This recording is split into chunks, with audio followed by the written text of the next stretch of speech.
حضرت فاطمہ نے ہاں کی تو پھر مسجد تشریف لائے۔ یہ آپ کو معاشرت سکھائی جا رہی کہ بیٹیوں سے بھی پوچھو، زندگی انہوں نے گزارنی ہے، تم نے تو نہیں گزارنی۔ بس میری غیرت دا سوال ہے، میں اتنا ہی کرنا نہیں تھا، بیٹھی رہے۔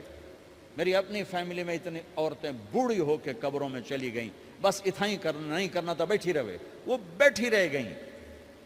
یہ ظلم و ستم ہے جو تمہاری عدالت میں بھی نہیں آتا، کوئی کیس بھی نہیں ہوتا، لیکن اللہ کی عدالت میں کیس درج ہو چکا ہے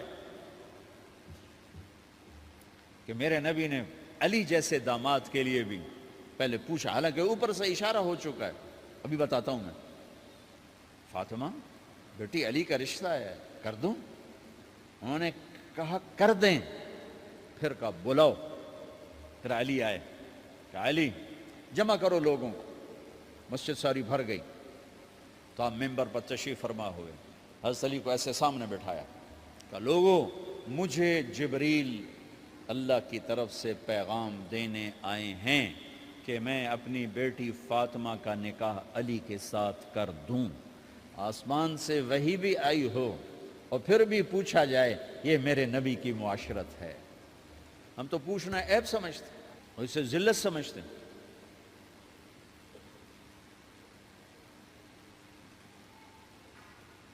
پھر آپ نے اتنا بڑا اہتمام کیا۔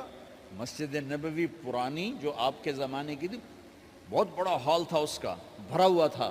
آپ نے سب کو شہد کا شربت پلایا، خود نکاح پڑھایا، نکاح کا خطبہ پڑھ کیا۔ پھر کہا علی، میں نے فاطمہ بنت محمد کو 400 درم مہر کے عوض تمہارے نکاح میں دیا، تو نے قبول کیا؟ انہوں نے کہا جی میں نے قبول کیا، اور سجدے میں چلے گئے اور زور سے دعا مانگی، رب اوزعنی ان اشکر نعمتک التی انعمت علی وعلی والدی وان اعمل صالحا ترضاہ واصلح لی فی ذریتی انی تبت الیک واننی من المسلمین۔ میرے نبی نے کہا آمین، زور سے کہا آمین، نکاح ہو گیا۔